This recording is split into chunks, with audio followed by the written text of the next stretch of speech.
जी बिस्मिल्लाहिर्रहमानिर्रहीम अस्सलाम वालेकुम जी। उम्मीद करता सारे तुसी खैरत नाल होगे। अज तो तकरीबन 2 साल पहला या 2.5 साल पहला तुसी कह लो कि पंजाब में जो वज़ीर आला साहब बने सन परवेज़ लाई साहब, तो उन्होंने गंदम की कीमत जी है और 3900 तो 4000 रुपया मन मुकर्रर की सी ताकि किसान खुशहाल हो सके, क्योंकि उस तो पहला किसी ने भी अज तक ऐसा रेट नहीं सी दिता जिदे नाल किसान खुशहाल हो सके, वो खुशियां वेख सके। आसमाना के उत्ते डबल रेट है, हर चीज जी आसमाना के उत्ते वे उत्थे तुसी कहो कि गंदम की कीमत 2200 रुपया मन मुकर्रर की जाए या इस तो भी घट की जाए, मैं समझदा वा इस तो वड्डी कोई बेवकूफ़ी है ही नहीं।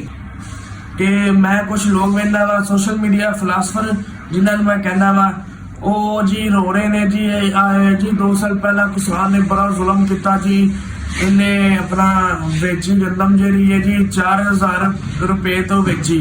लेकिन मेरा उन्होंने तो एक ऐसा सवाल है, क्या वो किसी दूसरे चीज़ों के बारे भी उन्होंने ऐसा ही शोर मचाया वे कि बिजली की कीमत ज्यादा हुई, उन्होंने शोर मचाया? क्या उन्होंने यह शोर मचाया कि खादा की कीमत ज्यादा ने भी घट करो? क्या उन्होंने शोर मचाया कि स्प्रे की कीमत ज्यादा वे घट करो?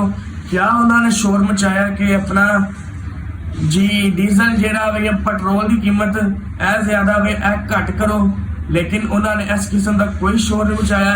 उन्होंने शोर मचाना आया वे कि सिर्फ और सिर्फ एक मेहनत कश किसान की गंदम ते उन्होंने शोर मचाना याद आ गया है। मैं अपनी गल जी है बड़ी मुख्तसर करना चाहवागा। अगर असी इतने सिर्फ एक पहलू से तनकीद करिए, बाकी पहलुओं से चुप रहिए, मैं समझना वा दयानतदारी नहीं बल्कि एक जज्बाती सियासत है।